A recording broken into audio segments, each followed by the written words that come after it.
냄새나는 당신이랑 단 1분동 살기 싫으니까 당장 나가. 여보, 내일이 제 환갑이에요. 며느라, 내가 줄 수 있는 건 이것밖에 없구나. 미안하다. 감사합니다, 어머님. 평생을 바쳐 뒷바라지하고 30년간 종갓집 맏며느리로 제사만 1년에 12번 지내며 살아온 나에게 남편이 제 환갑 선물로 던진 건 꽃자발이 아니라 이혼서류였습니다. 내 연녀와 새살림을 차리겠다며 제 짐을 빗속으로 내던지던 그날 치매 걸린 시어머니가 떨리는 손으로 제게 낡은 자개함 하나를 쥐어주셨습니다.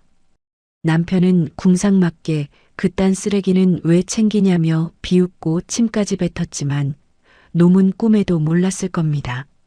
그 낡은 함 속에 제 인생을 180도 바꿔줄 아니놈이 평생 만져보지도 못할 100억짜리 비밀이 들어있었다는 사실을요. 3년 뒤 백화점 명품관 CEO가 된 제 앞에 노숙자 꼴을 한 전 남편이 나타나 사색이 되어 무릎을 꿇었습니다. 여보, 내가 잘못했어. 제발 한 번만 살려줘. 과연 시어머니가 남겨주신 자개함 속에는 무엇이 들어있었을까요?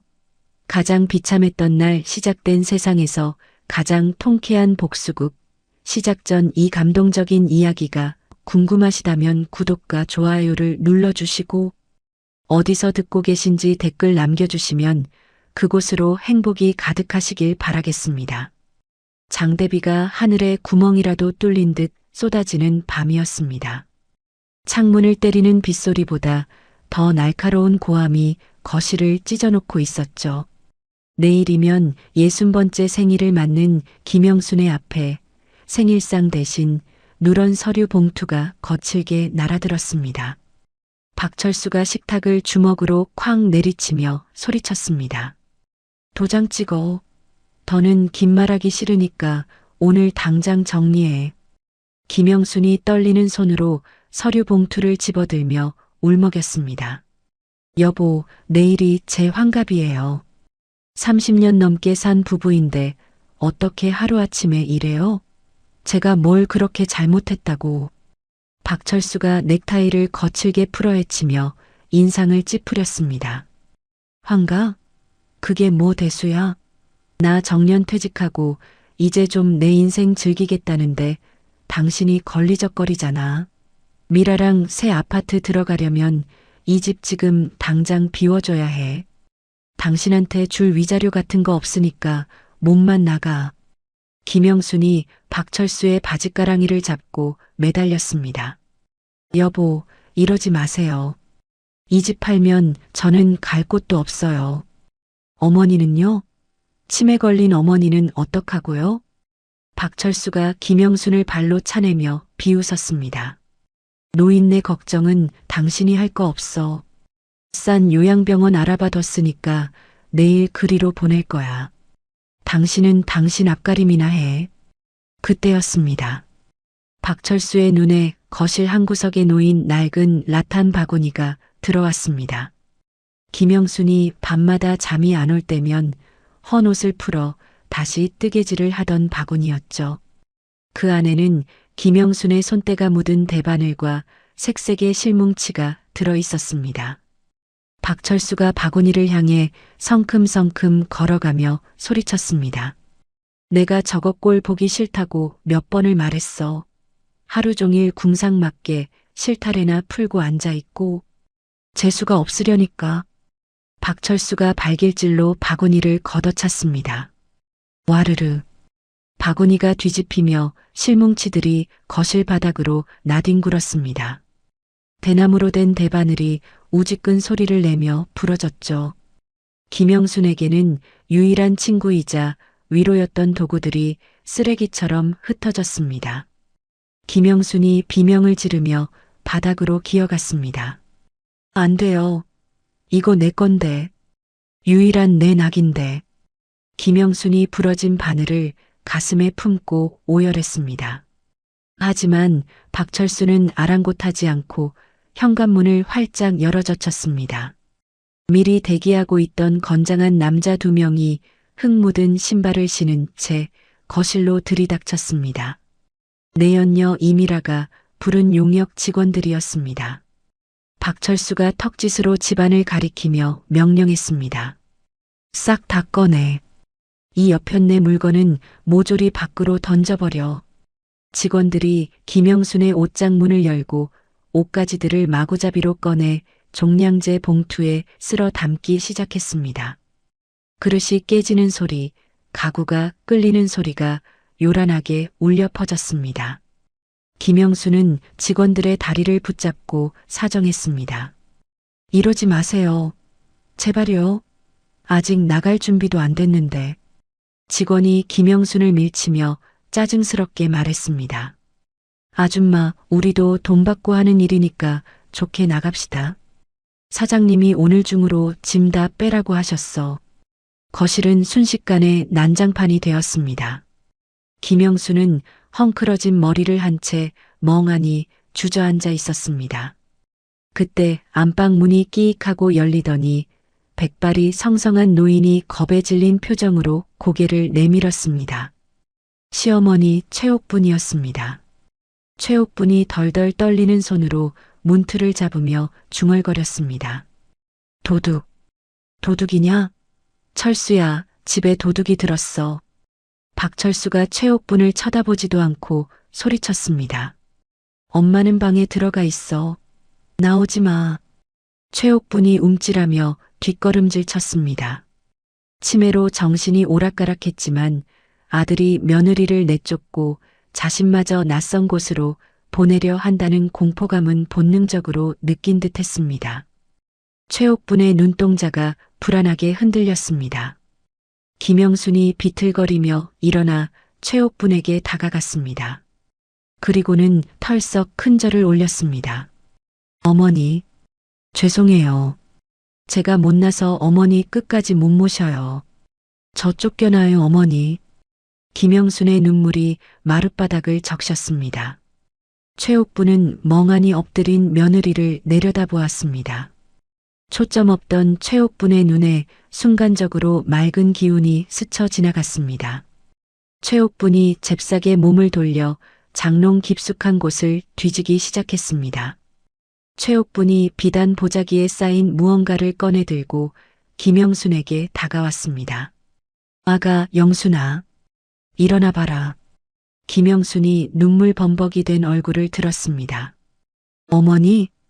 최옥분이 품에 안고 있던 것을 김영순의 가슴팍에 억지로 밀어 넣었습니다. 칠이 다 벗겨진 낡은 자개함이었습니다. 그리고 그 위에는 녹이 쓴 무거운 제단 가위가 올려져 있었죠. 최옥분이 김영순의 손을 꽉 쥐며 속삭였습니다. 가져가라. 얼른 가져가. 그 모습을 본 박철수가 눈을 번뜩이며 달려왔습니다. 뭐야? 노인네가 꼬깃꼬깃 숨겨둔 쌈짓돈이라도 주는 거야? 이리 내놔. 박철수가 거친 손길로 자개함을 낚아채려 했습니다. 그 순간 최옥분이 짐승 같은 소리를 내며 박철수의 팔을 핥히었습니다. 이 썩을 놈아. 손대지 마. 이건 내 며느리 거야. 박철수가 비명을 지르며 팔을 움켜쥐었습니다. 아, 이 노망난 노인네가 진짜. 최옥분은 아들의 고함에도 아랑곳하지 않고 김영순의 등을 현관 쪽으로 떠밀었습니다. 치매 노인이라고는 믿기지 않는 악력이었습니다. 최옥분이 김영순의 귀에 대고 다급하게 말했습니다. 아가, 이건 돈보다 귀한 네 밥줄이다. 저놈 주지 말고 네가 가져가서 네 꿈을 펴라. 알겠지? 절대 뺏기지 마라. 김영순이 떨리는 목소리로 되물었습니다. 어머니, 이게 무슨... 하지만 최옥분의 눈빛은 이미 다시 흐릿해져 있었습니다.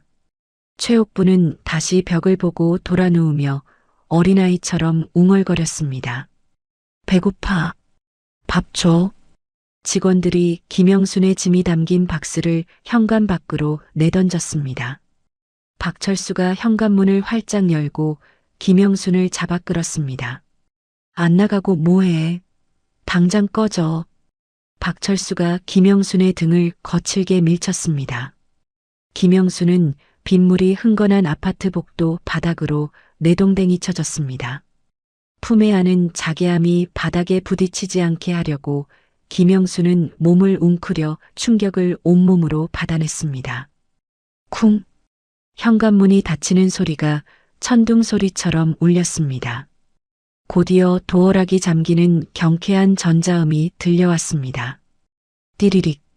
김영수는 빗물과 눈물로 젖은 채 굳게 닫힌 문을 바라보았습니다. 30년을 쓸고 닦았던 집이었습니다. 이제 그 안에는 자신의 편이 아무도 없었습니다. 손잡이가 고장난 낡은 캐리어 하나와 시어머니가 목숨 걸고 지켜준 낡은 자개함만이 김영순의 곁에 남아 있었습니다. 김영순이 비틀거리며 일어났습니다. 갈 데가 없는데. 김영순은 아파트를 빠져나와 무작정 걸었습니다. 갈 곳이라곤 근처에 있는 재래시장뿐이었습니다. 평소 장을 보러 다니던 익숙한 길이었지만 비 오는 밤의 시장 골목은 낯설고 무서웠습니다. 생선 가게 처마 밑 비를 피할 수 있는 좁은 공간이 보였습니다. 김영수는 그곳에 쭈그리고 앉았습니다. 비린내가 코를 찔렀지만 찬 비를 피할 수 있는 것만으로도 다행이었습니다. 김영순이 덜덜 떨리는 손으로 품에 안은 자개함을 쓰다듬었습니다. 시어머니가 왜 이것을 밥줄이라고 했을까요? 그저 노망난 소리였을까요?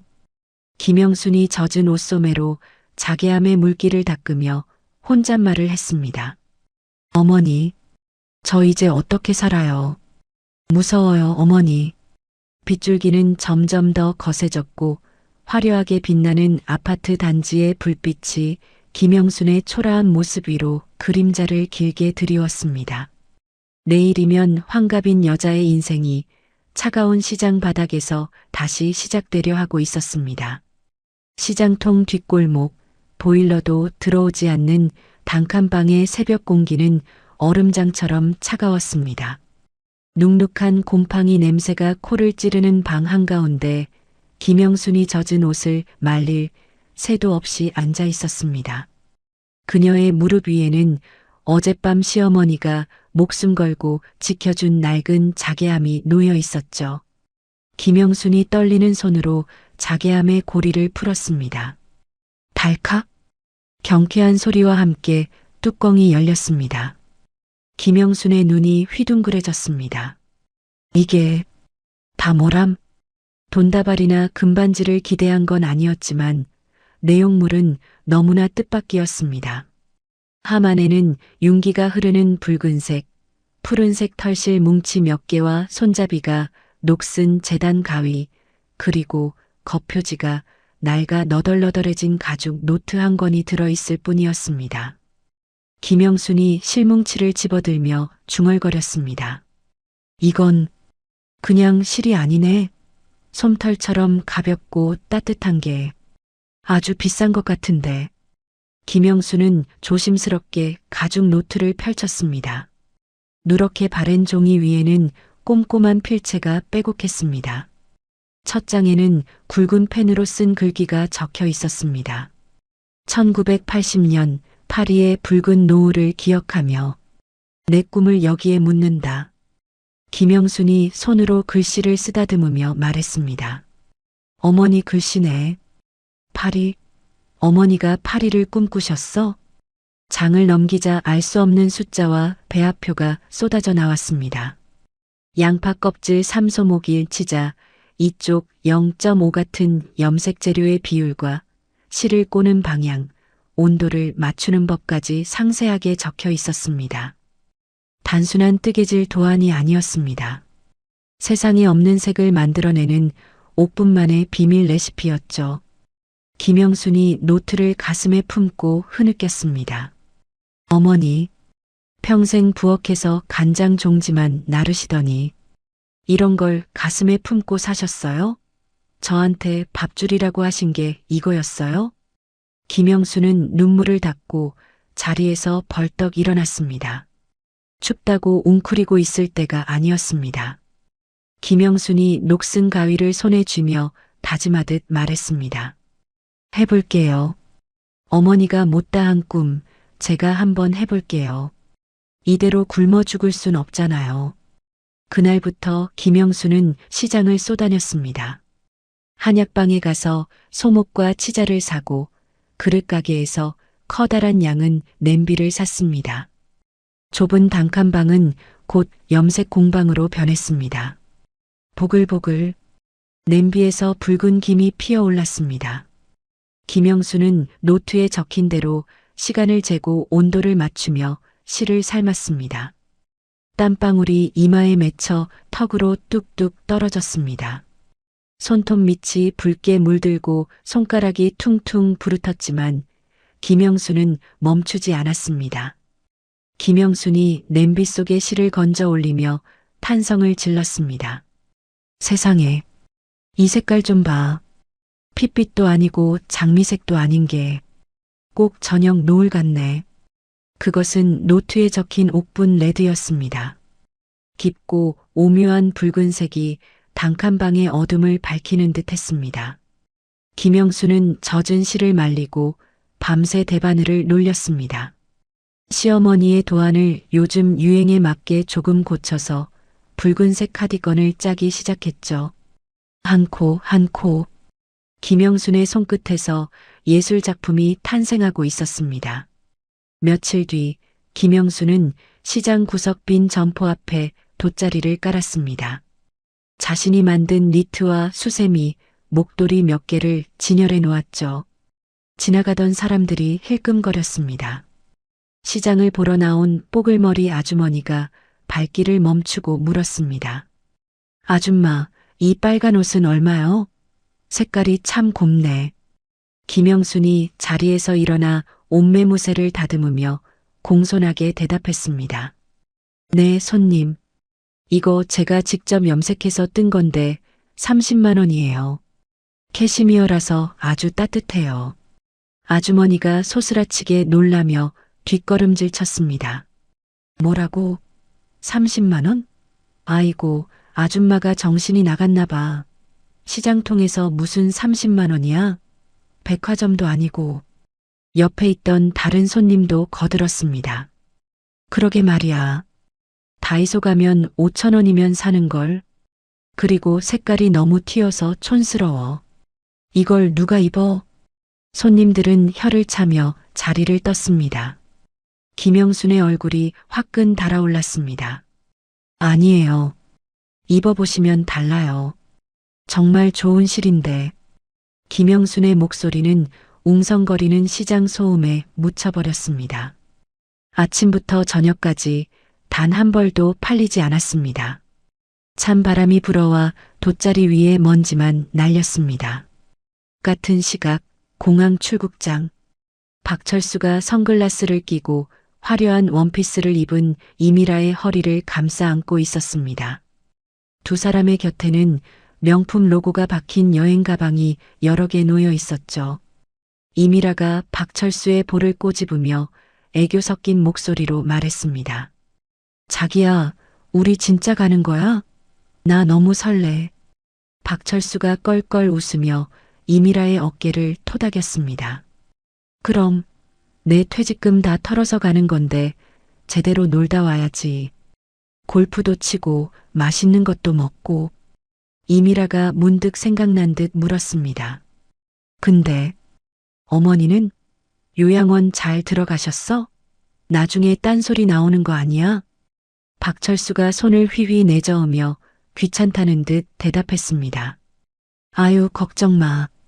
경기도 쪽에 아주 싼 데 하나 잡아서 넣어드렸어. 면회도 안 되는 데라 귀찮게 연락 올 일도 없어. 거기서 주는 밥이나 드시다가 가시겠지 뭐. 잊어버려. 박철수는 늙은 어머니를 고려장하듯 버려두고 죄책감 하나 없이 비행기에 올랐습니다. 다시 시장 골목. 어둠이 내려앉은 시장은 적막했습니다. 상점들이 하나둘 문을 닫고 셔터를 내렸습니다. 김영수는 팔리지 않은 옷들을 주섬주섬 챙겨 가방에 넣었습니다. 다리가 저려와 일어나기도 힘들었죠. 옆 가게 건어물 사장이 셔터를 내리다 말고 김영순을 보며 혀를 찼습니다. 아주머니, 내일도 나오게? 여기는 싼 맛에 오는 데라 그런 비싼 건 안 팔려. 괜히 힘 빼지 말고 다른 일 알아봐요. 김영순이 짐을 챙겨들며 힘없이 웃었습니다. 그래도 시작했으니까 끝은 봐야죠. 수고하세요. 김영수는 터덜터덜 단칸방으로 돌아왔습니다. 춥고 배가 고팠습니다. 하지만 그녀는 눕지 않았습니다. 다시 냄비에 물을 올리고 이번에는 푸른색 염료를 풀었습니다. 김영순이 노트 속 시어머니의 글씨를 손가락으로 짚어가며 혼잣말을 했습니다. 어머니, 사람들은 촌스럽대요. 비싸대요. 근데 저는 알아요. 이게 진짜라는 거, 어머니가 틀리지 않았다는 거 제가 꼭 보여줄게요. 김영순의 눈빛이 흔들리지 않았습니다. 방 안의 붉은 실타래가 형광등 불빛을 바다보석처럼 반짝였습니다. 모두가 잠든 시간 김영순의 공방은 이제 막 뜨거워지고 있었습니다. 세상이 아직 몰라보는 명품이 그 좁은 방 안에서 한 코 한 코 만들어지고 있었습니다. 영순이 시장 구석에 자리를 잡은 지 어느덧 한 달이 지났습니다. 하지만 영순의 좌판 앞은 여전히 썰렁하기만 했습니다. 찬바람이 숭숭 들어오는 시장통 바닥에서 영순은 식어버린 도시락을 꾸역꾸역 목구멍으로 넘기고 있었죠. 옆 가게 건어물 사장 박 씨가 혀를 차며 다가왔습니다. 아이고, 김 사장. 오늘도 개시 못했어? 벌써 월세 낼 날짜 다가오는데 어쩌려고 그래? 김영순이 먹던 숟가락을 내려놓고 고개를 숙이며 대답했습니다. 그러게요. 죄송해요, 박 사장님. 이번 달 월세는 조금 늦어질 수도 있을 것 같아요. 제가 어떻게든 마련해 볼게요. 박 씨가 먼지 털이개로 마른 오징어를 털며 퉁명스럽게 말했습니다. 아니, 내가 뭐라 그러는 게 아니고 옷이 너무 비싸다니까? 시장 아줌마들이 무슨 30만 원짜리 니트를 입어. 그냥 남들처럼 5천 원짜리 수세미나 많이 떠서 팔라니까 고집은 참. 김영수는 대답 대신 씁쓸하게 웃었습니다. 타협할 수는 없었습니다. 시어머니 옥분의 비법으로 염색한 실은 원가만 해도 만만치 않았고 무엇보다 헐값에 팔아치우기엔 어머니의 꿈이 너무 귀했으니까요. 그때였습니다. 시장 입구 세탁소 쪽에서 젊은 여자의 날카로운 비명소리가 들려왔습니다. 사장님, 이게 얼마짜리 옷인데 이러시면 어떡해요. 김영순과 박 씨가 고개를 돌렸습니다. 화려한 화장에 명품 가방을 든 20대 아가씨, 이미진이 울상을 짚고 있었습니다. 그녀의 손에는 붉은색 니트 한 벌이 들려 있었는데 한쪽 어깨 부분이 흉하게 뜯겨나가고 커피 얼룩으로 엉망이 된 상태였죠. 세탁소 주인이 난처한 표정으로 손사래를 치며 말했습니다. 아가씨, 이건 나도 못해. 실이 다 사가서 꿰맬 수도 없고 무엇보다 이 색깔을 맞출 수가 없어. 이건 특수 염색이라서 세탁소에서는 손 못 대요. 이미진이 발을 동동 구르며 울먹였습니다. 이거 한정판이라서 이제 구하지도 못한단 말이에요. 돈은 얼마든지 드릴 테니까 제발 좀 살려주세요. 네. 세탁소 주인은 도저히 안 되겠는지 문을 닫고 들어가 버렸습니다. 이미지는 세탁소 문 앞에 털썩 주저앉아 엉엉 울기 시작했습니다. 지나가던 사람들이 힐끔거렸지만 아무도 선뜻 나서지 않았습니다. 김영순이 자리에서 일어나 옷매무새를 다듬으며 이미진에게 다가갔습니다. 박 씨가 뒤에서 불렀습니다. 김 사장, 나서지 마. 저런 비싼 옷 잘못 건드렸다가 물어내라고 하면 어쩌려고 그래. 김영수는 박 씨의 말을 뒤로하고 이미진 앞에 쭈그리고 앉았습니다. 그리고 조심스럽게 말을 건넸습니다. 아가씨, 그 옷, 제가 좀 봐도 될까요? 이미진이 눈물 젖은 얼굴을 들며 쏘아붙였습니다. 아주머니는 누구세요? 세탁소 사장님도 못한다는데 아주머니가 뭘 안다고 그러세요? 김영수는 아랑곳하지 않고 이미진의 손에 들린 니트를 살폈습니다. 손끝에 닿는 감촉, 그리고 커피 얼룩 사이로 보이는 오묘한 붉은빛. 김영순의 심장이 쿵쿵 뛰기 시작했습니다. 옥분의 노트에 적혀 있던 바로 그 배합, 노을빛 레드와 정확히 일치하는 색감이었습니다. 김영순이 확신에 찬 목소리로 말했습니다. 이거 살릴 수 있어요. 이 색깔 제가 낼 수 있습니다. 이미진이 코웃음을 치며 대답했습니다. 네, 이 색깔을요? 이거 프랑스 장인이 직접 염색한 실이라서 한국에는 없어요. 아주머니가 무슨 수로? 김영순이 자신의 좌판을 가리키며 차분하게 말했습니다. 저기 제 가게에 걸린 옷들 한번 보세요.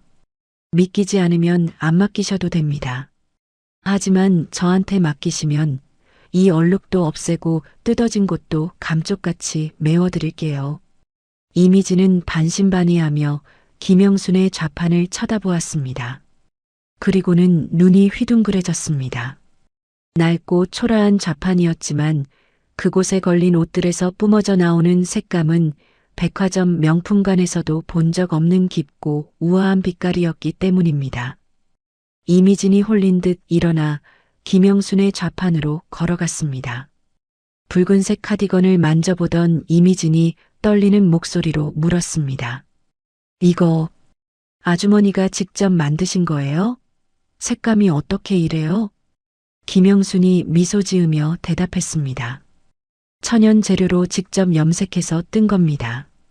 아가씨 옷 저한테 맡겨보세요. 수선비는 마음에 들면 그때 주세요. 이미지는 지푸라기라도 잡는 심정으로 옷을 건넸습니다. 알겠어요. 믿져야 본전이니까. 제발 망치지만 말아주세요. 김영수는 그 길로 단칸방으로 달려갔습니다. 자개함을 열고 옥분의 노트에 적힌 배합 비율을 다시 확인했습니다. 소목과 꼭두선이를 섞고 물 온도를 미지근하게 맞췄습니다. 냄비에서 붉은 김이 피어올랐습니다. 김영수는 땀을 뻘뻘 흘리며 실을 염색하고 돋보기를 쓴 채 한 땀 한 땀 뜯어진 니트를 기워나갔습니다. 다음 날 오후 이미진이 다시 시장을 찾았습니다. 기대 반 걱정 반으로 김영순의 좌판 앞에 섰죠. 아주머니, 제 옷 다 됐나요? 김영순이 보자기에 싸둔 옷을 꺼내 펼쳤습니다. 자, 확인해 보세요. 이미진의 입이 떡 벌어졌습니다.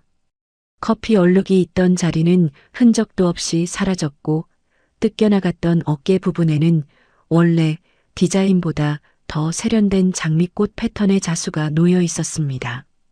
무엇보다 놀라운 건 색감이었습니다. 새로 덧댄 실의 색이 원래 옷과 완벽하게, 아니 오히려 더 깊이 있게 어우러져 있었으니까요. 이미진이 옷을 받아들고 소리쳤습니다. 대박! 말도 안 돼. 이거 진짜 제 옷 맞아요? 수선한 티가 하나도 안 나잖아요. 아니, 원래보다 더 예뻐졌어요.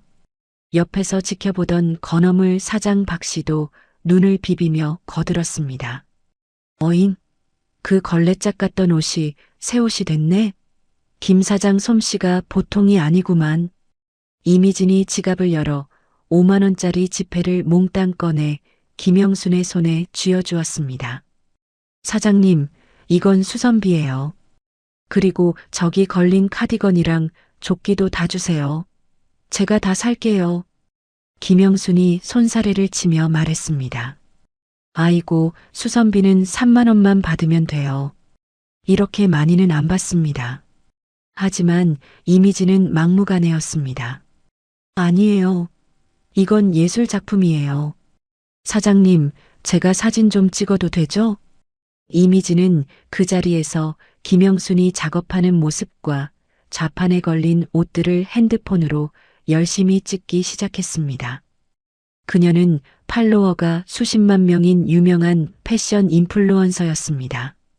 이미진이 흥분한 목소리로 핸드폰에 대고 말했습니다. 여러분, 제가 진짜 대박인 곳 찾았어요.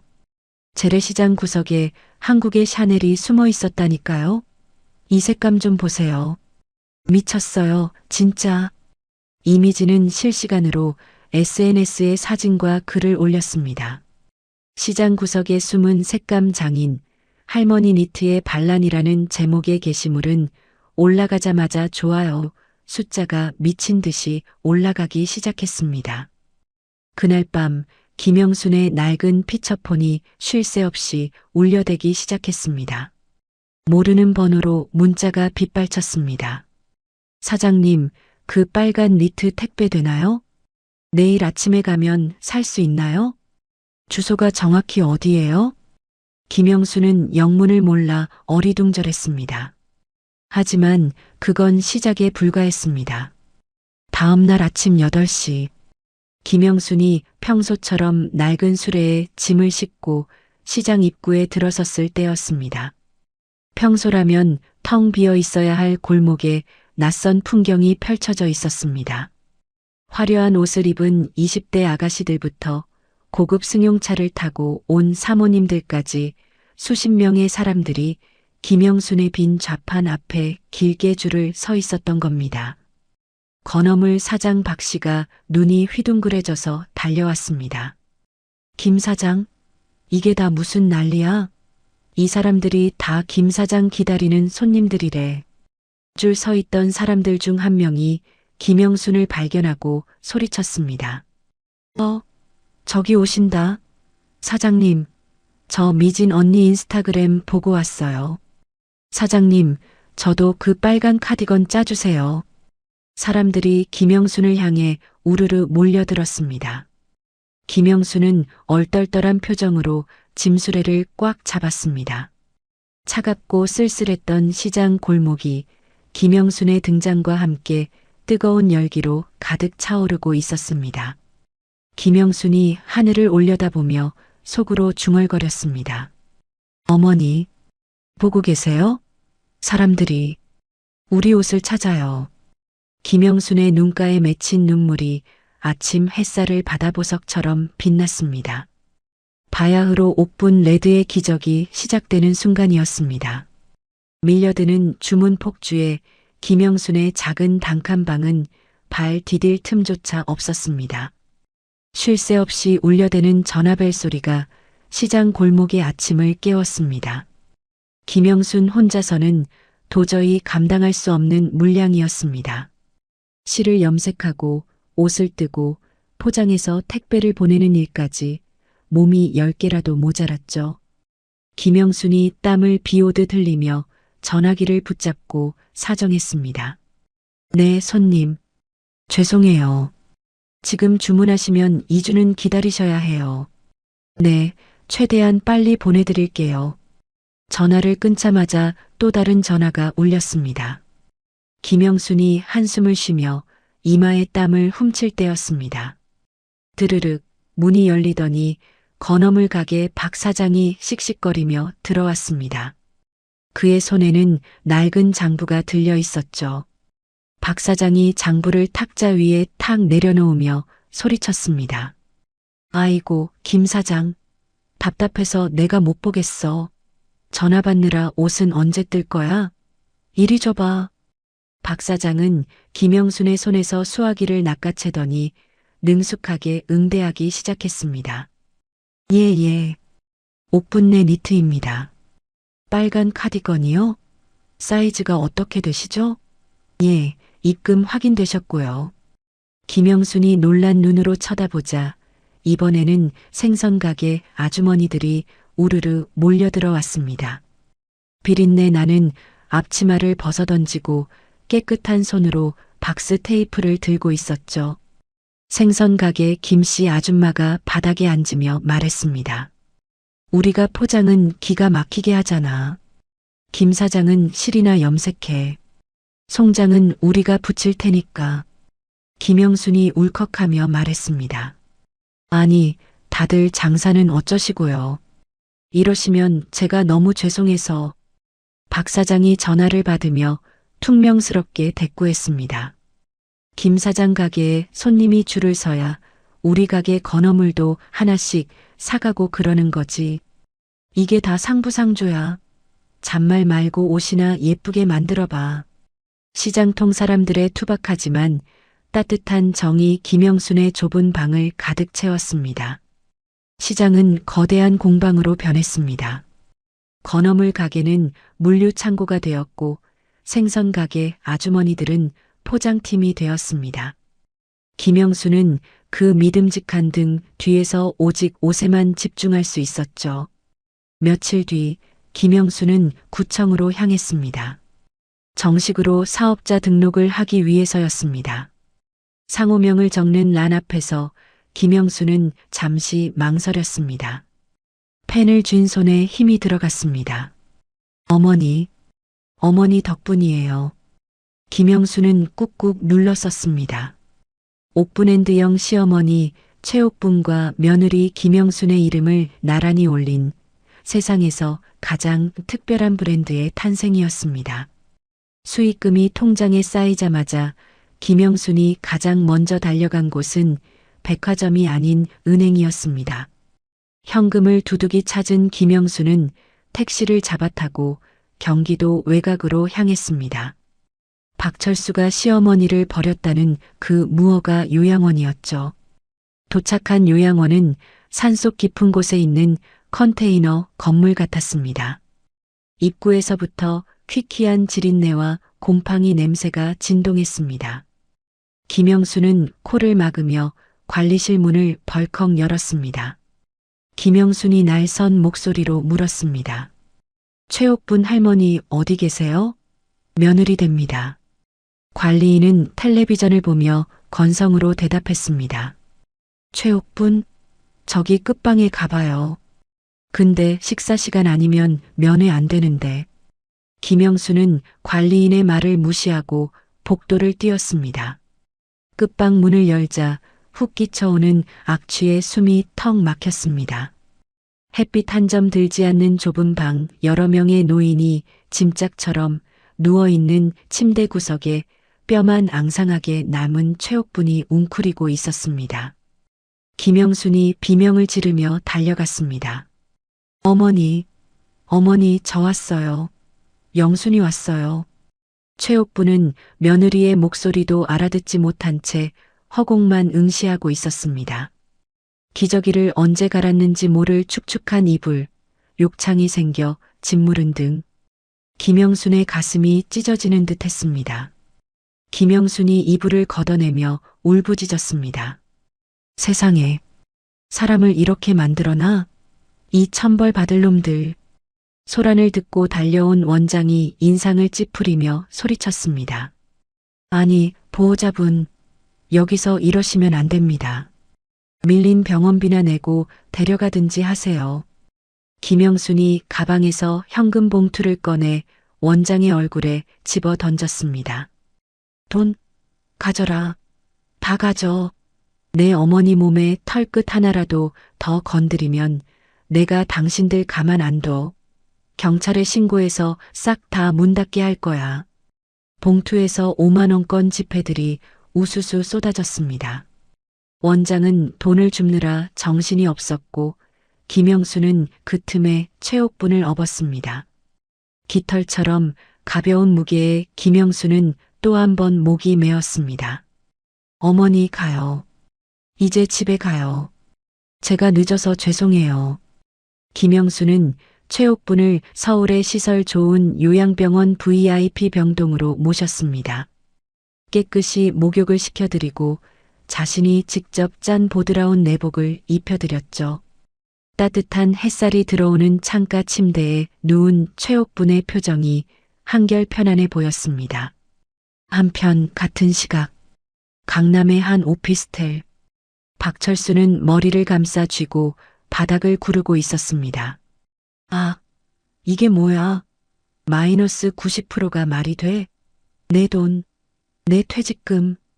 노트북 화면에는 파란색 화살표가 곤두박질 치는 코인 차트가 띄워져 있었습니다. 내연녀 이미라가 무조건 10배 간다고 꼬드겨 전 재산을 넣었던 잡코인이 상장 폐지된 것이었습니다. 박철수가 핏발선 눈으로 이미라를 노려보며 소리쳤습니다. 아, 너 이거 확실하다며. 내 돈 다 어디 갔어? 물어내. 내 집 판 돈 내놔. 이미라는 거울을 보며 태연하게 화장을 고치고 있었습니다. 그녀의 옆에는 이미 싸둔 짐 가방이 놓여 있었죠. 이미라가 립스틱을 다듬며 차갑게 말했습니다. 누가 투자를 강요했어? 자기가 좋아서 해놓고 왜 나한테 난리야? 늙은이가 눈치도 없네. 돈 떨어졌으면 주제 파악이나 해. 박철수가 믿을 수 없다는 듯 입을 벌렸습니다. 뭐라고? 너 지금 나한테 늙은이라고 했냐? 이미라가 가방을 챙겨들며 비웃었습니다. 그래, 돈도 없고 능력도 없는 늙은이. 질척거리지 말고 꺼져. 이 오피스텔 내 명의인 거 알지? 비밀번호 바꿀 거니까 다시는 얼씬도 하지 마. 아, 이미라, 거기 안 서. 박철수가 달려들려 했지만 다리에 힘이 풀려 그만 꼬꾸라지고 말았습니다. 쾅 닫히는 현관문 소리가 박철수의 비명소리를 삼켜버렸습니다. 다시 김영순의 작업실. 김영순은 깔끔한 정장 차림의 남자와 마주 앉아 있었습니다. 국내 최고 백화점의 명품관 바이어였습니다. 바이어가 계약서를 내밀며 정중하게 말했습니다. 대표님, 저희 백화점 1층 메인 자리를 드리겠습니다. 옥브랜드형 팝업 스토어 꼭 진행해 주십시오. 지금 대표님 옷을 입고 싶어서 강남 사모님들이 난리입니다. 김영순이 떨리는 손으로 펜을 잡았습니다. 시장 좌판에서 천대받던 붉은 실타래가 이제 대한민국 최고의 무대에 오를 준비를 마친 것이었습니다. 김영순이 계약서에 서명을 마치고 말했습니다. 감사합니다. 하지만 조건이 하나 있어요. 패션쇼 모델은 전문 모델 말고 제가 원하는 분들로 세우고 싶습니다. 바이어가 의아한 듯 물었습니다. 원하시는 분들이라뇨? 김영순이 창밖의 시장 골목을 바라보며 미소 지었습니다. 저를 여기까지 오게 해준 분들이요. 진짜 옷은 진짜 삶을 사는 사람들이 입어야 빛나는 법이니까요. 저녁이 되자 김영수는 다시 병원으로 향했습니다. 잠들어 있는 최옥분의 손을 잡고 조용히 속삭였습니다. 어머니, 우리 해냈어요. 이제 어머니 이름이 걸린 가게가 백화점에 들어가요. 사람들이 어머니가 만든 색깔을 보고 다들 예쁘대요. 어머니 꿈. 제가 반은 이뤘어요. 최옥분이 꿈결인 듯 옅은 미소를 지으며 웅얼거렸습니다. 곱다. 우리 아가. 김영수는 시어머니의 주름진 손등에 얼굴을 묻고 행복한 눈물을 흘렸습니다. 지옥 같았던 바닥을 치고 올라온 두 여자의 인생이 이제 막 가장 화려한 꽃을 피우려 하고 있었습니다. 하지만 그 꽃길 끝에는 몰락한 박철수와의 비극적인 재회가 기다리고 있다는 것을 김영수는 아직 모르고 있었습니다. 대한민국 최고의 명품 백화점 앞 오픈 시간이 되려면 아직 한참이나 남은 이른 아침부터 긴 줄이 건물을 휘감고 있었습니다. 명품 가방을 사려는 줄이 아니었습니다. 바로 시니어 니트 브랜드 옥브랜드형의 팝업 스토어 오픈을 기다리는 사람들이었죠. 철커덕. 백화점 셔터가 올라가자마자 사람들이 우르르 매장 안으로 쏟아져 들어왔습니다. 1층 메인홀 가장 눈에 띄는 자리에 옥브랜드형의 간판이 보석처럼 빛나고 있었습니다. 김영수는 세련된 검은색 정장 차림으로 매장 한가운데 서 있었습니다. 쭈그리고 앉아 찬밥을 먹던 시장통 아줌마의 모습은 온데간데 없었죠. 머리를 우아하게 올리고 진주 귀걸이를 한 그녀에게서 범접할 수 없는 기품이 흘러넘쳤습니다. 미진이 흥분한 얼굴로 김영순에게 달려왔습니다. 대표님, 대박이에요. 준비한 물량이 오전 중에 다 나갈 것 같아요. 지금 공장에 추가 주문 넣어야 해요. 김영순이 미진의 손을 잡으며 차분하게 말했습니다. 서두르지 마세요. 우리 옷은 기다림이 필요한 옷이니까요. 손님들에게 차 한 잔씩 대접하면서 천천히 안내해드려요. 오후 2시 백화점 중앙홀이 어두워지고 화려한 조명이 켜졌습니다. 브랜드 런칭 기념 패션쇼가 시작되는 순간이었습니다. 객석에는 유명 연예인들과 패션계 거물들이 가득 앉아 있었습니다. 카메라 플래시가 쉴 새 없이 터졌죠. 사회자의 안내 멘트가 울려 퍼졌습니다. 지금부터 옥브랜드영의 첫 번째 컬렉션, 시장의 색을 시작합니다. 음악이 흐르고 런웨이 입구에서 모델들이 걸어 나왔습니다. 사람들은 눈을 의심했습니다. 키 크고 마른 전문 모델들이 아니었기 때문입니다. 바로 시니어 모델이었습니다. 생선 가게 김씨 아주머니가 붉은색 니트 원피스를 입고 수줍게 걸어 나왔습니다. 건어물 가게 박 사장은 중절모의 근사한 카디건을 걸치고 지팡이를 짚은 채 당당하게 걸었죠. 시장통에서 김영순을 도왔던 그 투박한 손과 주름진 얼굴들이 김영순의 옷을 입자 세상 그 어떤 모델보다 아름답게 빛났습니다. 객석에서 환호성과 박수가 터져 나왔습니다. 와, 진짜 멋있다. 우리 엄마 입혀드리고 싶어. 진정성 있는 무대에 사람들의 눈시울이 붉어졌습니다. 쇼가 절정으로 치달을 때쯤 조명이 무대 중앙을 비췄습니다. 김영순이 휠체어를 밀며 천천히 걸어 나왔습니다. 휠체어에는 백발이 성성한 최옥분이 앉아 있었습니다. 최옥분은 김영순이 밤새워 만든 세상에 단 한 벌뿐인 옥분 레드 색상의 캐시미어 롱 코트를 입고 있었습니다. 화려한 조명 아래서 붉은 코트는 마치 살아있는 불꽃처럼 강렬하게 타올랐습니다. 김영순이 휠체어를 멈추고 관객들을 향해 마이크를 잡았습니다. 목소리가 미세하게 떨렸습니다. 여러분, 이 아름다운 색깔은 제 솜씨가 아닙니다. 50년 전 가난과 시집살이 때문에 꿈을 접어야 했던 한 여자의 눈물과 한이 만들어낸 색입니다. 김영순이 휠체어에 앉은 최옥분의 어깨를 감싸며 말을 이었습니다. 저를 버린 가족이 아니라 저를 끝까지 지켜준 제 어머니 최옥분 여사의 꿈입니다. 우레와 같은 함성이 백화점이 떠나갈 듯 울렸습니다. 그때였습니다. 멍하니 허공만 바라보던 최옥분의 눈동자에 조명빛이 맺혔습니다. 익숙한 무대, 환호하는 사람들, 그리고 자신을 감싸고 있는 부드러운 실의 감촉. 그 모든 자극이 최옥분의 뇌리 깊은 곳에 잠들어 있던 기억을 깨운 것일까요? 최옥분이 떨리는 손을 들어 김영순의 손을 잡았습니다. 그리고 객석을 향해 천천히 고개를 돌렸습니다. 치매 노인의 흐릿한 눈빛이 아니었습니다. 젊은 시절 파리 유학을 꿈꾸던 디자이너 최옥분의 맑고 총명한 눈빛이었습니다.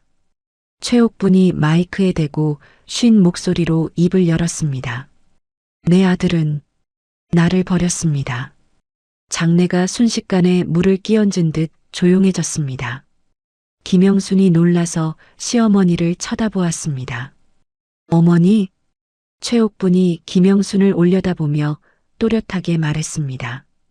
제 뱃속으로 낳은 아들놈은 늙고 병든 애미를 쓰레기처럼 버렸습니다. 하지만 피 한 방울 안 섞인 이 아이가 나를 살렸습니다. 내 꿈을 이뤄줬습니다. 최옥분의 눈에서 굵은 눈물방울이 툭툭 떨어져 붉은 코트를 적셨습니다. 영순아, 내 아가, 너는 오늘부터 며느리가 아니다. 내 딸이다. 누가 뭐래도 네가 내 진짜 딸이다. 김영수는 그 자리에 주저앉아 오열했습니다. 어머니, 엄마. 두 여자는 서로를 끌어안고 하염없이 울었습니다. 관객들도 눈물을 훔치며 기립박수를 보냈습니다. 단순한 패션쇼가 아니었습니다. 버림받은 두 여자가 서로를 구원하고 마침내 세상의 주인공으로 우뚝 서는 감동의 드라마였습니다. 이 극적인 장면은 방송사 카메라를 통해 전국으로 생중계되고 있었습니다. 뉴스 속보 자막이 화면 하단에 흘러갔습니다.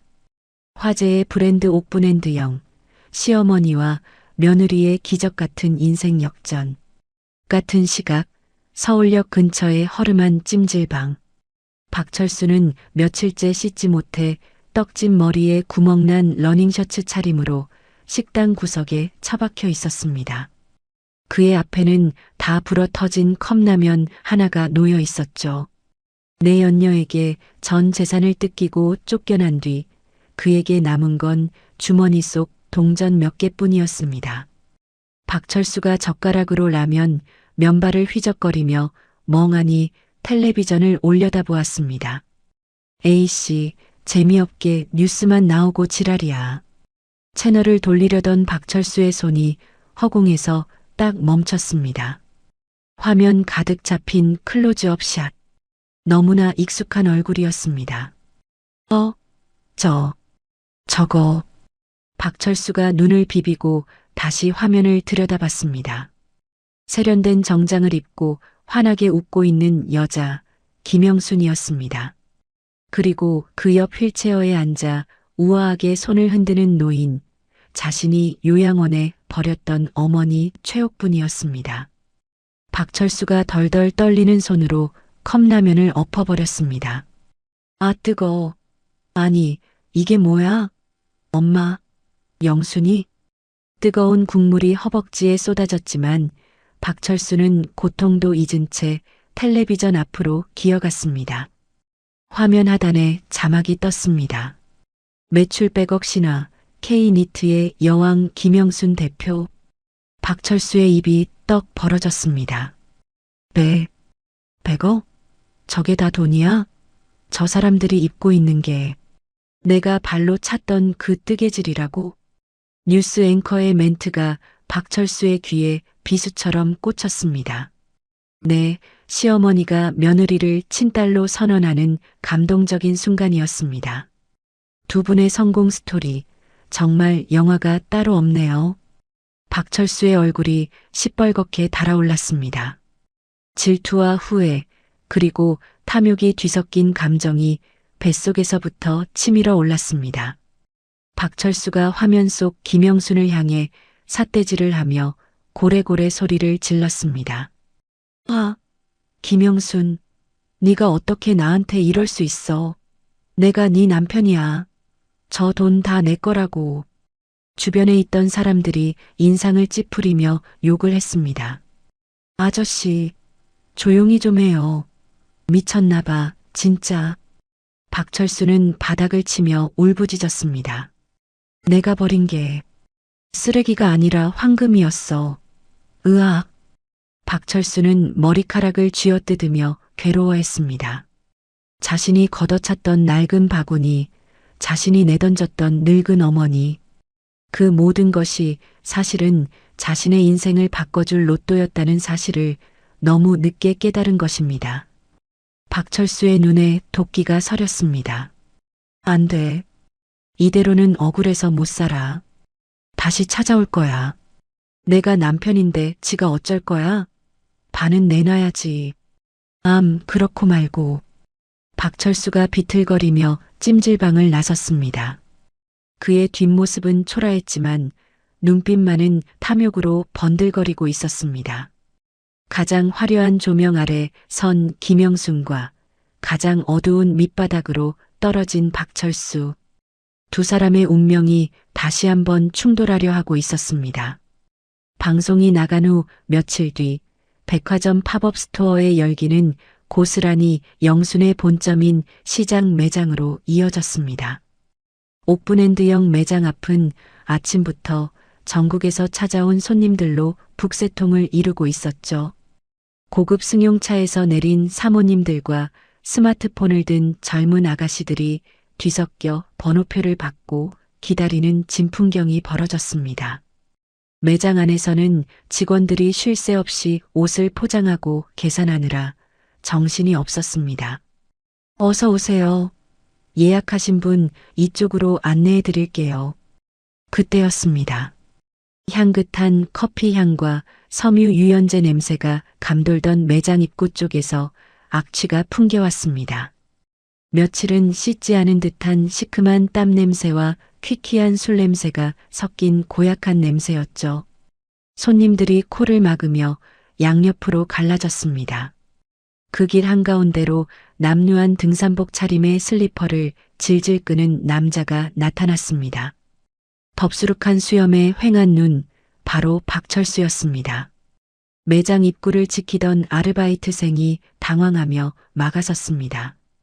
손님 죄송하지만 예약 안 하셨으면 입장이 곤란하신데요. 냄새 때문에 다른 손님들이. 박철수가 아르바이트생의 어깨를 거칠게 밀치며 고함을 질렀습니다. 비켜. 내가 손님이야? 내가 여기 주인이야, 임마. 어디서 감히 주인을 막아? 박철수의 목소리가 쩌렁쩌렁 울리자 매장 안의 시선이 일제히 그에게 쏠렸습니다. 우아하게 옷을 고르던 손님들이 기겁하며 뒷걸음질 쳤습니다. 직원이 다시 한번 제지하려 하자 박철수가 삿대질을 하며 소리쳤습니다. 아, 김영순 나와. 남편이 왔는데 코빼기도 안 보여? 돈 좀 벌었다고 서방님을 무시해? 남편이라는 단어에 장내가 술렁였습니다. 손님들이 수군거리며 핸드폰을 꺼내 촬영하기 시작했습니다. 뭐야? 저 노숙자 같은 아저씨가 김영순 대표 남편이래? 어머, 말도 안 돼. 방송에서는 시어머니랑 둘이 산다고 했잖아. 박철수는 사람들이 카메라를 들이대자 이때다 싶어 바닥에 털썩 주저앉았습니다. 그리고는 억울하다는 듯 가슴을 치며 통곡 연기를 시작했습니다. 아이고, 여러분, 제 말 좀 들어보세요. 저 여자가 방송에서는 천사표인 척하지만 다 가식입니다. 돈 벌더니 조강지쳐 버리듯이 남편을 내쫓았어요. 치매 걸린 시어머니도 사실은 제가 다 모셨는데 이제 와서 지가 효부인 척 쇼를 하는 겁니다. 뻔뻔하기 짝이 없는 거짓말이었습니다. 하지만 사정을 모르는 손님들은 혼란스러운 표정으로 박철수와 매장 안쪽을 번갈아 쳐다보았습니다.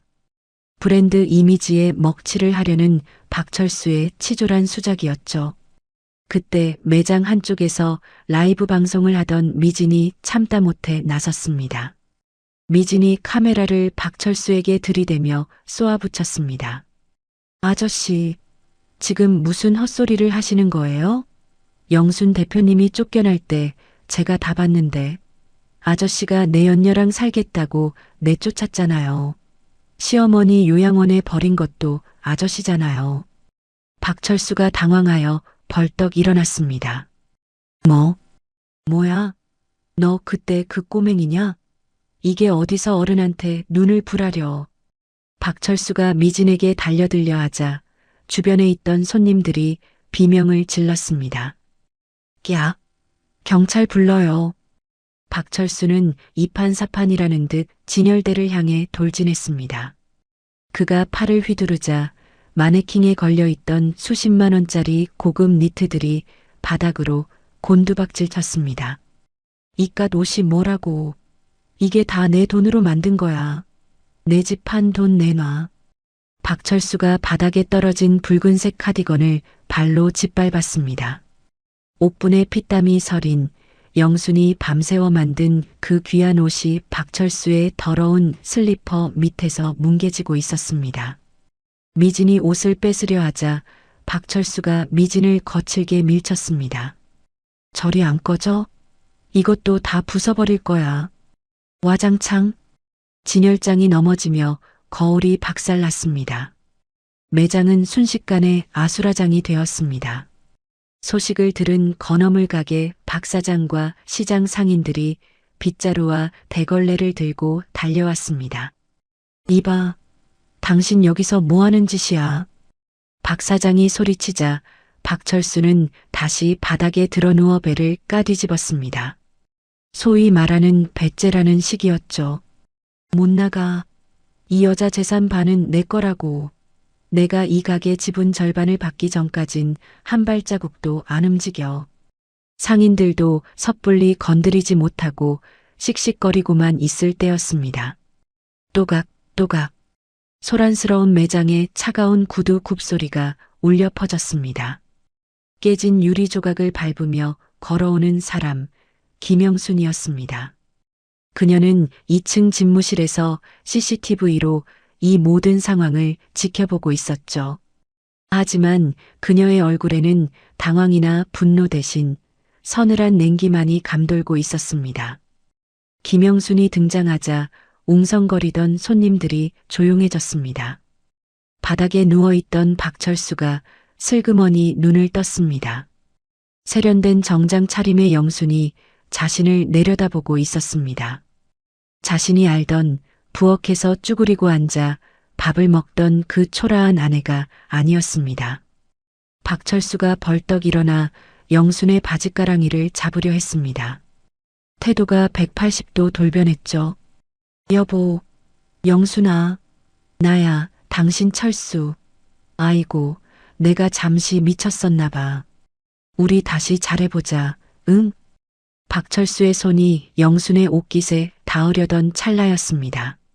치워. 김영순의 입에서 나온 말은 짧고 단호했습니다. 영순이 눈짓을 보내자 뒤에 대기하고 있던 사설 경호원 2명이 박철수의 양팔을 낚아채 뒤로 꺾었습니다. 으악, 뭐야? 나 이 여자 남편이야. 박철수가 발버둥 쳤지만 건장한 경호원들을 당해낼 수는 없었습니다. 박철수는 무릎이 꿇린 채 영순을 올려다보아야 했습니다. 영순이 허리를 숙여 박철수와 눈을 맞췄습니다. 경멸조차 아깝다는 듯한 무표정한 얼굴이었습니다. 남편? 당신 입으로 그랬잖아. 냄새나는 늙은 여편네라고. 꼴 보기 싫으니까 꺼지라고. 박철수가 비굴하게 웃으며 변명했습니다. 아유 여보, 그건 내가 실수한 거지. 그래도 우리가 산 세월이 30년인데. 영순이 품 안에서 꼬깃꼬깃한 서류 봉투 하나를 꺼냈습니다. 지분? 재산 분할? 그래, 따질 건 확실히 따져야지. 당신이 그렇게 법을 좋아하니 나도 법대로 해줄게. 박철수의 눈이 서류 봉투에 고정되었습니다. 뭔가 불길한 예감이 스쳐 지나갔습니다. 그게 뭔데? 영순이 봉투에서 낡은 종이 한 장을 꺼내 박철수의 면전에 펼쳐 보였습니다. 누렇게 바랜 종이 위에는 박철수의 삐뚤빼뚤한 글씨와 지장이 선명하게 찍혀 있었습니다. 영순이 서늘하게 웃으며 말했습니다. 기억 안 나? 당신이 내쫓던 날 어머니 병원비 내기 싫다고 썼던 거. 종이에 적힌 제목을 본 박철수의 얼굴이 하얗게 질렸습니다. 그것은 박철수가 스스로 파놓은 무덤이나 다름없었습니다. 매장 안의 정적 속에서 영순의 목소리가 판결문처럼 울려 퍼졌습니다. 이제 계산을 시작해볼까? 김영순의 손끝이 박철수의 숨통을 조여오고 있었습니다.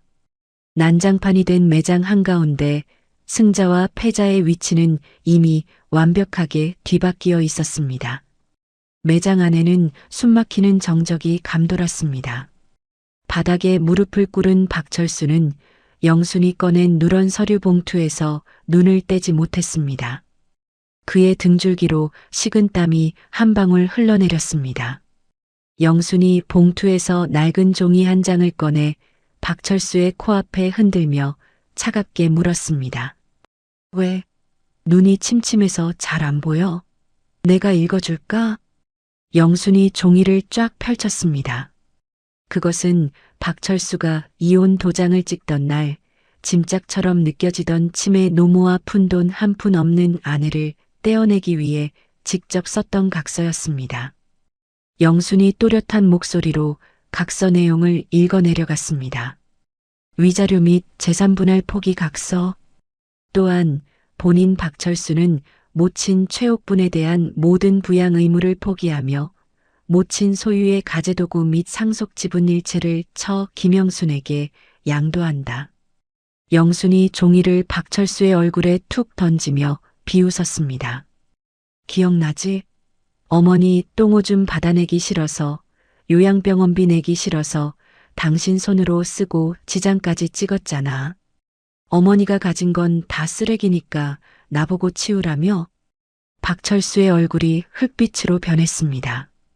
입술이 파르르 떨렸습니다. 그건 그때 상황이. 영순이 박철수의 말을 자르며 매섭게 쏘아붙였습니다. 변명하지 마.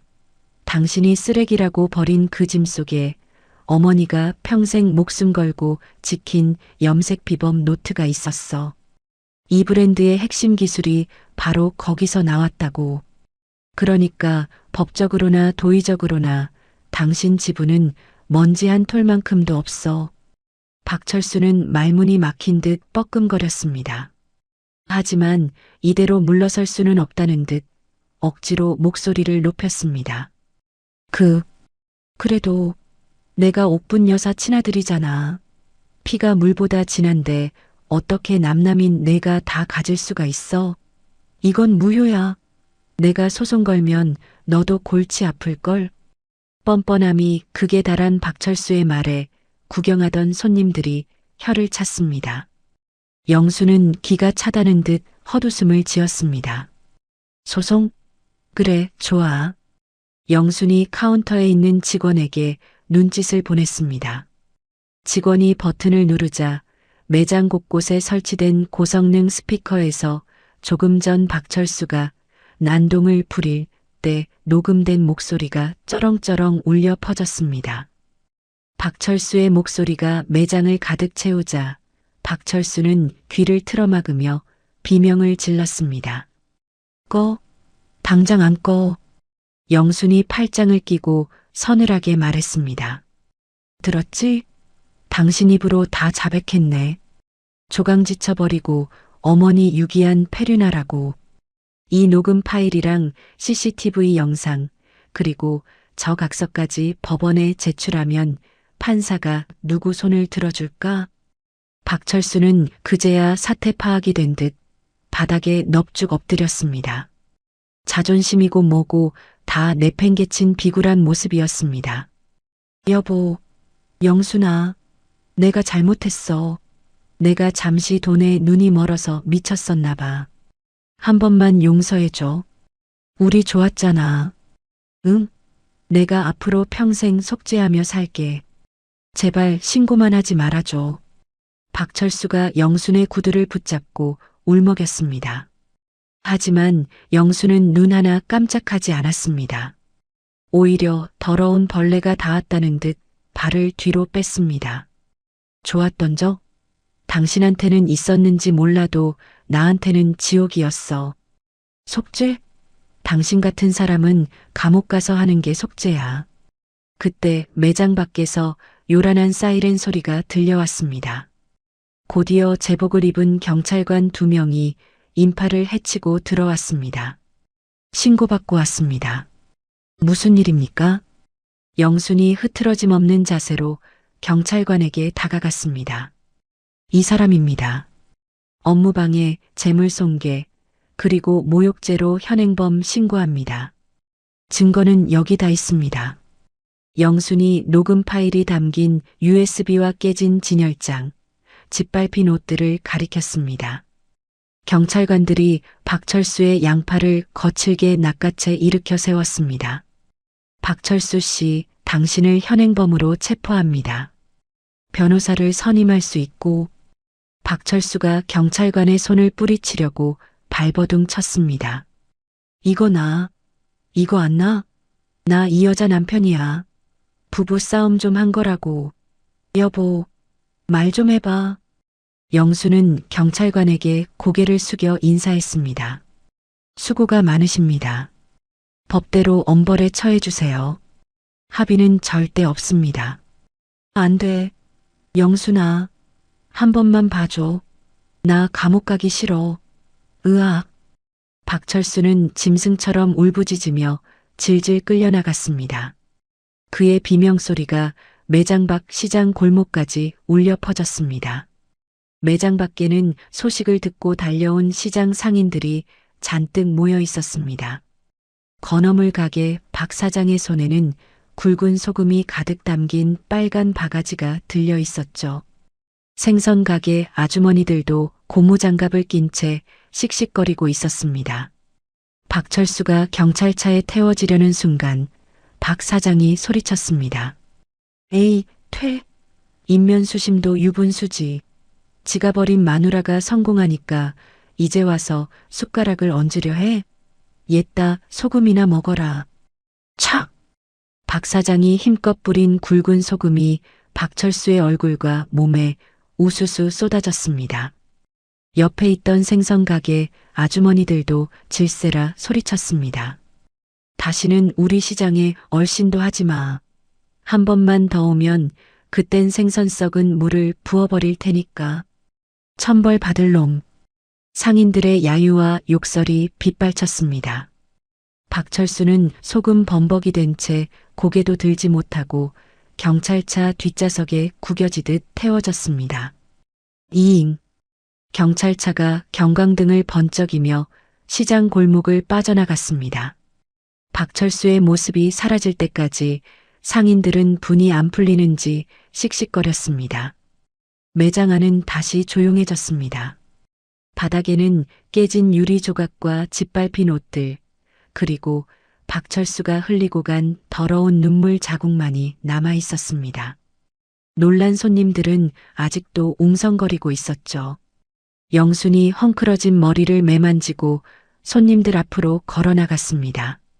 그리고 허리를 깊이 숙였습니다. 죄송합니다, 여러분. 귀한 시간 내서 오셨는데 불미스러운 꼴을 보여드렸네요. 많이 놀라셨죠? 영순의 진심 어린 사과에 손님들의 표정이 풀렸습니다. 아니에요, 대표님. 우리가 더 속이 시원하던데요, 뭘. 맞아요. 저런 사람은 콩밥 좀 먹어야 해요. 힘내세요, 대표님. 손님들이 하나둘 박수를 치기 시작했습니다. 영순의 눈시울이 붉어졌습니다. 자신을 믿고 지지해주는 사람들이 이렇게나 많다는 사실에 가슴이 벅차올랐습니다. 감사합니다. 잠시 소란이 있었지만 저희 옥분핸드 영은 흔들리지 않습니다. 오늘 보여주신 믿음, 더 좋은 옷으로 보답하겠습니다. 영수는 직원들을 독려해 매장을 정리하기 시작했습니다. 직원들이 빗자루를 들고 나서자 영순이 빗자루를 빼앗아 들었습니다. 아니에요. 이건 제가 치울게요. 영수는 묵묵히 바닥을 쓸었습니다. 깨진 유리를 치우고 박철수의 발자국이 남은 바닥을 걸레로 빡빡 문질렀습니다. 단순히 청소를 하는 게 아니었습니다. 지난 30년 자신을 짓눌렀던 지긋지긋한 악연의 찌꺼기를 제 손으로 깨끗이 닦아내는 의식이었습니다. 쓱싹 쓱싹 걸레질 소리가 경쾌하게 울렸습니다. 바닥이 본래의 광택을 되찾을수록 영순의 얼굴도 밝아졌습니다. 청소를 마친 영순은 매장 한가운데 섰습니다. 창밖으로 멀어지는 경찰차의 불빛이 보였습니다. 이제 정말 끝이었습니다. 더 이상 눈물도 미련도 없었습니다. 영순이 크게 심호흡을 했습니다. 가슴속에 묵직하게 얹혀있던 돌덩이가 쑥 내려가는 기분이었습니다. 후, 영순이 고개를 돌려 매장 벽에 걸린 붉은색 니트를 바라보았습니다. 조명을 받아 붉게 타오르는 옷이 마치 영순에게 잘했다고, 이제 진짜 네 인생을 살라고 말해주는 것 같았습니다. 영순의 입가에 옅은 미소가 번졌습니다. 비로소 그녀는 자유였습니다. 누구의 아내도 며느리도 아닌 온전한 김영순으로 다시 태어난 밤이었습니다. 3년이라는 시간은 강산도 변하게 한다지만 김영순의 인생은 천지개벽 수준으로 바뀌어 있었습니다. 부르릉. 소음 하나 없는 최고급 세단이 서울 도심을 미끄러지듯 달리고 있었습니다. 뒷좌석에 앉은 김영수는 태블릿 PC로 프랑스어 계약서를 검토하고 있었죠. 그녀의 몸을 감싸고 있는 것은 시어머니 옥분의 비법으로 염색한 깊고 우아한 미드나잇 블루 색상의 캐시미어 코트였습니다. 앞좌석에 앉은 수행 비서가 백미러를 통해 조심스럽게 말을 건넸습니다. 대표님, 파리 갤러리 라파에트 백화점 미팅건 말인데요. 현지 반응이 아주 뜨겁답니다. K-니트의 기적이라며 메인 쇼윈도를 내주겠다고 난리라네요. 김영순이 안경을 고쳤으며 옅은 미소를 지었습니다. 그래요? 어머니가 파리 유학을 꿈꾸시던 게 엊그제 같은데 정말 꿈만 같네요. 미진 팀장, 이번 수출 계약 꼼꼼하게 챙겨줘요. 어머니 이름에 먹칠하면 안 되니까. 비서실장이 된 이미진이 씩씩하게 대답했습니다. 걱정 마세요, 대표님. 제가 누굽니까? 옥브랜드영의 창립 멤버잖아요. 이번 계약 성사되면 우리 직원들 다 데리고 파리 워크숍 가는 거 잊으시면 안 돼요. 차 안에는 기분 좋은 웃음소리가 감돌았습니다. 시장통 단칸방에서 쭈그리고 앉아 시를 삼던 그 처절했던 시간들이 이제는 아름다운 훈장처럼 느껴졌습니다. 차는 어느덧 서울역 앞을 지나고 있었습니다. 신호대기에 걸려 차가 멈춰 섰을 때였습니다. 창밖으로 매서운 겨울바람이 불고 있었죠. 영수는 무심코 차창 밖을 내다보았습니다. 서울역 광장 한쪽 무료 급식소 앞에는 긴 줄이 늘어서 있었습니다. 허름한 패딩을 입고 모자를 푹 눌러 쓴 노숙자들이 김이 모락모락 나는 국밥을 배급받기 위해 추위에 떨고 있었죠. 영순의 시선이 무리 중 한 남자에게서 멈췄습니다. 다 해진 등산복에 한쪽이 터진 슬리퍼, 덥수룩하게 자란 수염에 초점을 잃은 휑한 눈동자. 남자는 식판을 들고 배식구 앞을 서성이고 있었습니다. 배식이 늦어진다며 앞사람에게 욕을 퍼붓고 있었죠. 아, 진짜. 빨리 좀 줍시다. 배고파 죽겠는데. 익숙한 목소리, 익숙한 짜증. 영순의 눈이 가늘어졌습니다. 박철수였습니다. 내 연녀에게 버림받고 전 재산을 날린 뒤 감옥까지 다녀와 완전히 사회에서 매장당한 박철수. 그가 서울역 노숙자가 되어 썩은 동태눈을 하고 서 있었습니다. 그때였습니다. 박철수가 고개를 돌리다 우연히 도로에 서 있는 영순의 차를 발견했습니다.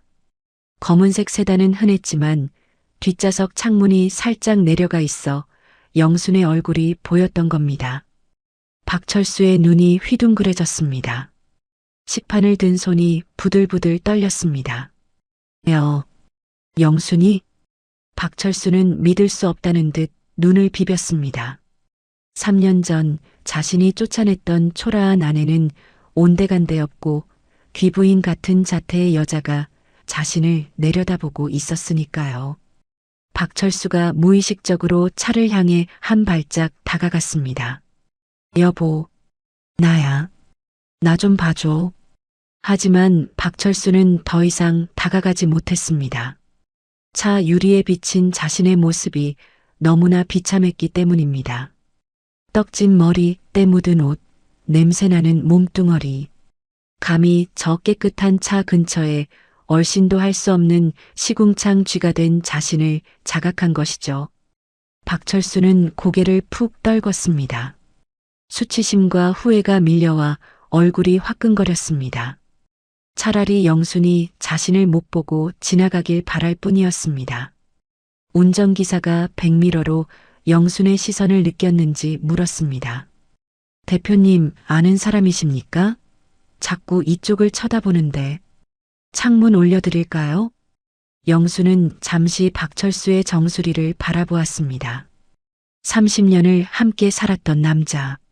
한때는 하늘인 줄 알았고, 한때는 세상의 전부인 줄 알았던 남자. 하지만 지금 영순의 눈에 비친 그는 그저 스쳐 지나가는 풍경의 일부일 뿐이었습니다. 미움도 원망도 연민도 남아있지 않았습니다. 영순이 천천히 선글라스를 끼며 무미건조하게 대답했습니다. 아니요. 모르는 사람입니다. 출발하세요. 네, 알겠습니다.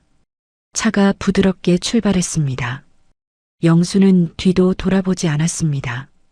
멀어지는 차 뒤로 박철수가 바닥에 주저앉아 오열하는 모습이 백미러에 작게 비쳤지만 영수는 곧바로 태블릿 PC로 시선을 돌렸습니다.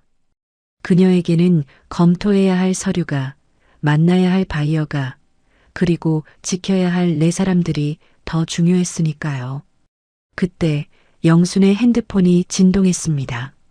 최옥부님에게서 문자가 도착했습니다. 영순의 얼굴에 화색이 돌았습니다. 얼른 문자를 확인했습니다. 최고급 요양병원에서 전문 간병인의 도움을 받아보낸 문자였습니다. 우리 딸 영순아, 잘 다녀오너라. 엄마는 걱정 말고 파리 구경 실컷 하고 와. 내 꿈을 이뤄줘서 고맙다. 사랑한다, 내 딸. 투박하지만 진심이 꾹꾹 눌러 담긴 문자에 영순의 코끝이 찡해졌습니다. 영순은 핸드폰 화면을 가슴에 품었습니다. 어머니, 다녀올게요. 가서 파리의 색깔, 제가 두 눈에 다 담아올게요. 영수는 옆자리에 놓인 에르메스 가방을 열었습니다. 그 안에는 여권과 함께 낡아빠진 가죽 노트 한 권이 소중하게 들어 있었습니다. 3년 전 곰팡이 핀 단칸방에서 눈물로 펼쳐보았던 옥분의 디자인 노트였죠. 차는 어느덧 인천공항 고속도로를 달리고 있었습니다. 탁 트인 바다가 보이고 저 멀리 비행기가 힘차게 날아오르는 모습이 보였습니다. 영순이 창문을 조금 내렸습니다. 차가운 겨울바람이 들어왔지만 이제는 춥게 느껴지지 않았습니다. 오히려 시원하고 상쾌했습니다. 영순이 눈을 감고 독백했습니다. 용서는 사람이 하는 것이라죠. 하지만 저는 용서 대신 망각을 택했습니다. 짐승을 미워하느라 내 귀한 시간을 쓰는 것조차 아까우니까요. 나는 오늘 어제보다 더 행복해질 겁니다. 공항 출국장. 수많은 취재진이 김영순을 기다리고 있었습니다. 카메라 플래시가 터지고 기자들의 질문이 쏟아졌습니다. 대표님, 이번 파리 진출 소감 한 말씀 부탁드립니다. K니트의 성공 비결이 뭐라고 생각하십니까? 김영수는 당당하게 걸어나갔습니다. 그녀의 발걸음마다 자신감이 묻어났습니다. 그녀는 카메라를 향해, 아니 세상의 모든 김영순들을 향해 환하게 미소 지었습니다. 제 성공 비결은 버려짐을 두려워하지 않은 용기입니다. 낡은 실타래도 다시 엮으면 명품이 될 수 있으니까요. 김영순이 출국 게이트를 통과하며 손을 흔들었습니다. 그 뒷모습은 그 어느 때보다 아름답고 거대해 보였습니다. 오늘 들려드린 영순 씨의 통쾌한 인생 역전 드라마 가슴 시원하게 들으셨나요? 남편이 쓰레기 취급하며 내던진 낡은 실타래가 사실은 영순 씨의 인생을 황금빛으로 물들일 보물지도였다는 사실이 참 뭉클한 감동으로 다가옵니다. 어쩌면 우리네 인생도 마찬가지 아닐까요? 늦었다고 생각하는 지금이 사실은 내 안에 숨겨진 가장 화려한 색을 피울 수 있는 골든타임일지도 모릅니다. 영순 씨가 낡은 실을 엮어 세상에 없는 명품을 만들어냈듯 여러분의 지나온 세월과 연륜도 세상 무엇과도 바꿀 수 없는 가장 귀한 자산입니다.